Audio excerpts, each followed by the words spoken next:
ಅಯೋಧ್ಯೆಯಲ್ಲಿ ಶ್ರೀರಾಮನಿಗೆ ಸಂಬಂಧಪಟ್ಟಂತಹ ಸ್ಥಳಗಳು ಅದು ಯಾವುವು ಇದ್ದವೋ ಅವನ್ನೆಲ್ಲ ದರ್ಶಿಸಿ ಶ್ರೀಮಾತೆಯವರು ಅಯೋಧ್ಯೆಯಿಂದ ಬೃಂದಾವನದ ಕಡೆಗೆ ಹೊರಡುತ್ತಾರೆ.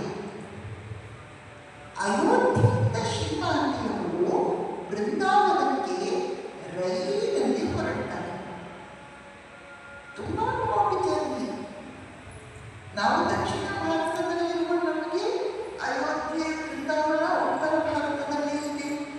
ಅಯೋಧ್ಯೆ ಬೃಂದಾವನ ಎರಡು ಉತ್ತರ ಪ್ರದೇಶ ರಾಜ್ಯದಲ್ಲಿ ಇದೆ ಅಂತ ಅನ್ಸುತ್ತೆ. ಆದರೆ ಇಷ್ಟು ಲಾಂಗ್ ಜರ್ನಿ ಅಂದರೆ ಟ್ರೈನಲ್ಲಿ ಇವತ್ತು ಸಂಜೆ 3:30-4 ಕುಳಿತರೆ ನಾಳೆ ಬೆಳಿಗ್ಗೆ 11 ಬೃಂದಾವನ. ಅಷ್ಟು ಲಾಂಗ್ ಜರ್ನಿ ಅಯೋಧ್ಯೆಯಿಂದ ಬೃಂದಾವನ. ಇದು ಇವತ್ತಿನ ಪ್ರಕಾರ. ಅವತ್ತಿನ ಕಾಲದ ಟ್ರೈನ್ಗಳ ಪ್ರಕಾರ ಬೃಂದಾವನಕ್ಕೆ ಬರುವಾಗ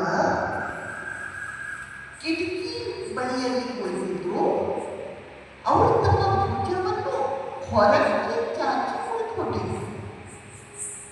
ಆಗ ಅವರಿಗೆ ಇದ್ದಕ್ಕಿದ್ದಂತೆ ಆಕಸ್ಮಿಕವಾಗಿ ಶ್ರೀರಾಮಕೃಷ್ಣರ ದರ್ಶನ ಆಗುತ್ತೆ. ಶ್ರೀರಾಮಕೃಷ್ಣರು ಹೊರಗಡೆಯಿಂದ ಬಂದು ಕಿಟಕಿ ಹತ್ತಿರ ಬಂದು ಕಿಟಕಿಯ ಒಳಗೆ ಇಣುಕಿ ನೋಡಿ ಶ್ರೀಮಾತೆಯವರನ್ನು ನೋಡಿ, ನಿನ್ನ ಭುಜದಲ್ಲಿ ತಾಯಿತ ಇದೆ ಜೋಪಾನ ಅಂತ ಹೇಳಿದ್ರು.